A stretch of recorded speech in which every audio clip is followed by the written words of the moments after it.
আসসালামু আলাইকুম। আমরা পরিকল্পনা করতেছি সামনের গরুর বাজার থেকে আমরা ২ টা ষাঁড় বাছুর কিনে নিয়ে আসবো এবং সেগুলো কিনে আনবো একদম দেশি থেকে।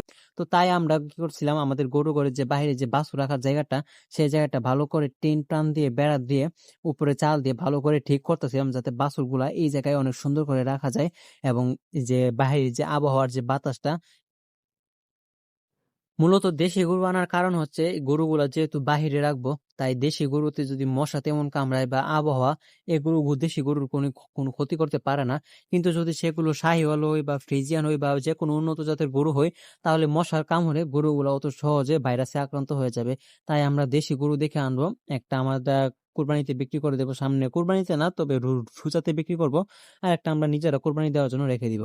তো গাবি এই বছর আপাতত আর আনবো না, গাবি একদম সামনে রোজার পর থেকে নিয়ে আসবো। আপাতত ২ টা বাছুর এনে আমরা পালন করতে থাকি এবং ঘরের ভিতরে যে বাছুরগুলো আছে বা গরুগুলো আছে সেগুলি পালন করতে থাকি। কারণ ঘরের ভিতরে একটা ষাঁড় আছে, একটা ছোট বাছুর আছে। আবার এই যে গাভীটা আবার বাচ্চা দিবে আর কয়েক মাস পরে। তো সব মিলিয়ে মোটমাট অনেকগুলাই গরু হয়ে যাবে। তাই আমরা শুধু ২ টা গরু নিয়ে আসবো। তো আপনারা যারা আমার ভিডিওগুলো দেখেন তারা অবশ্যই মাশাআল্লাহ বলবেন গরুগুলাকে দেখে। কারণ বদনজরের কারণে বা নজরের কারণে আমার এই যে গাভীটা ইদানিং অনেকটাই সমস্যা করতেছে, এর রোগ যেমন ছাড়তেছেই না। তো সকলে ভালো থাকবেন, আমার জন্য দোয়া করবেন, আল্লাহ তাআলা যেন আমার খামারে বারাকা দান করেন।